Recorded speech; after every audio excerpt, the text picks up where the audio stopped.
लोगों में से किसी को भेजेंगे ना। पंडित जी खुद तो नहीं आएंगे।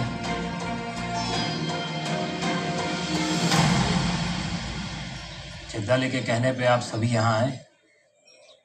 आप सबका धन्यवाद। एक विधवा के बाल काटने से कितना कमा लेते हो?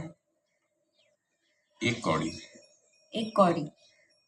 सोचिए, अगर यही आपकी बहन बेटी होती तो भी इनका सर मुंडवाते।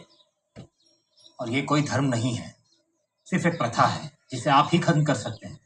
इतनी पुरानी प्रथा समाप्त कैसे होगी? तो जिन्होंने ये प्रथा शुरू की है उन्हीं से जाके कह दो कि अपनी ही घर की विधवाओं का मुंडन करें। विधवाओं का भाग्य बदल रहा है। अंग्रेज सरकार का नया कानून है कि विधवाएं चाहें तो पुनर्विवाह भी कर सकती है।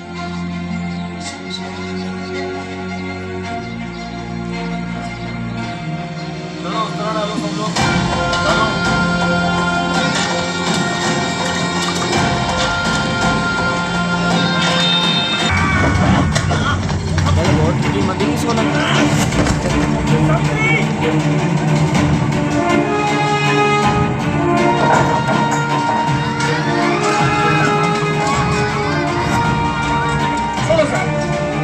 बच्चे पढ़ना चाहते हैं, ये खून खराबा नहीं देख सकते।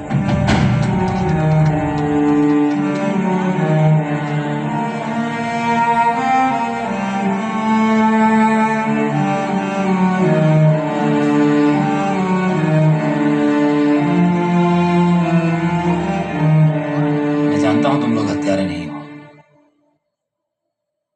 अगर मुझे मारने के तुमको पैसे मिलते हैं तो तुम मेरा रक्त बहा सकते हो। हम तुम्हारे बच्चों के हाथ में इसलिए कलम पकड़ाना चाहते हैं ताकि भविष्य में कोई उन्हें पैसे दे के छुरा ना पकड़ा। क्या किया है? हमें नहीं बताया गया था कि हमारे बच्चों को पढ़ाना या कि बड़े होने वाली। मेरा तो जी करता है इसी कुल्हाड़ी से उनकी जान ले लूं। उनको मारना है तो उनके आदेश का पालन करना बंद करो, अपने आप मिट जाएंगे। और भाऊ तुम मन को शांत रखो। शांत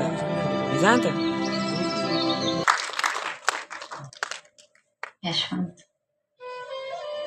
चिंता छोड़ दो। यशवंत अब से हमारा बेटा है, सेठ जी और मेरा। और हमारा वारिस भी। तुम जैसे चाहो अपना जीवन जियो। पुनर्विवाह करना है, हम मदद करेंगे। बस खुश रहो।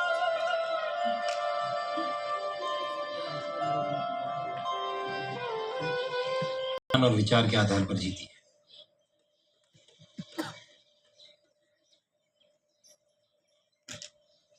सेठ जी, आप जब बोलते हो तो सब सुनते हैं, लेकिन सुना सुनाया गुम हो जाता है, लिखा हुआ सदैव रहता है। गुलामी पे आप भी कुछ लिखिए ना। दिया ऊपर से अंग्रेज सरकार ने भी परेशान कर रखा है। ये ब्राह्मण सारे बौखलाए हुए हैं। ये किताब कहीं उन्हें और मैंने ब्राह्मण समाज को नीचा दिखाने के लिए नहीं, बल्कि अपने समाज को ऊंचा उठाने के लिए लिखी। आशा करता हूँ कि आने वाली पीढ़ी से पढ़ेगी, धर्म आधारित उस पाखंड से बची रहेगी जिसका शिकार हम सदियों से हुए हैं। और इसीलिए हमारे उत्थान के लिए हम नए समाज की शुरुआत करने जा रहे हैं, सत्यशोधक समाज। ये कृष्णा बुलेकर जी है। भला करने नहीं आए, वो हमें चर्च में ले जाएंगे और अपना एहसान जताएंगे, क्योंकि वो जानते हैं कि हमें अपने मंदिरों में नहीं जाने दिया जाता। और जैसे ब्राह्मणों ने अपने नियम बनाए, हम अपने नियम बनाएंगे। हमारे सत्यशोधक समाज का सबसे बड़ा उद्देश्य रहेगा कि किसी को शूद्र नहीं, दलित कहा जाए।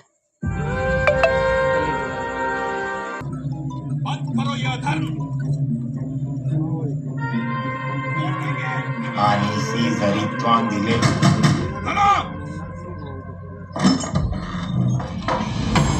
आप किस बात का विरोध कर रहे हैं? हमारा समाज इस पूरे विवाह का खर्चा उठा रहा है। एक शूद्र अपने मंत्र से विवाह संपन्न कर रहा है, यह पाप है।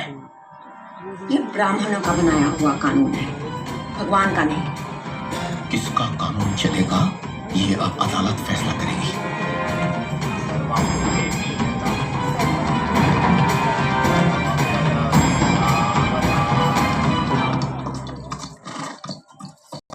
वैसे ही हिंदू समाज में एक पंडित कराता है और ज्योतिबा फुले एक माली। My lord, just like priests in churches, marriages in our Read community again. are only consecrated by Brahmins. Jyotiba Phule is neither a Brahmin nor, in fact, he comes from a family of florists, Phule. So he is not authorized to solemnize marriages. So, you're a gardener now.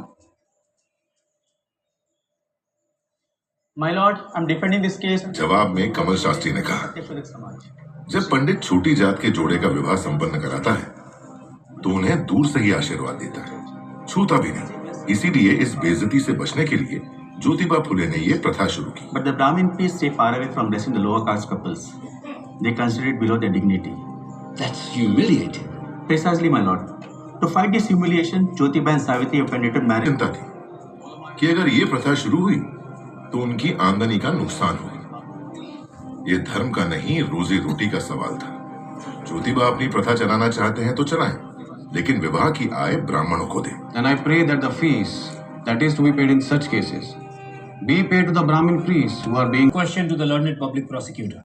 But what is the connection, my lord? Do you do it yourself?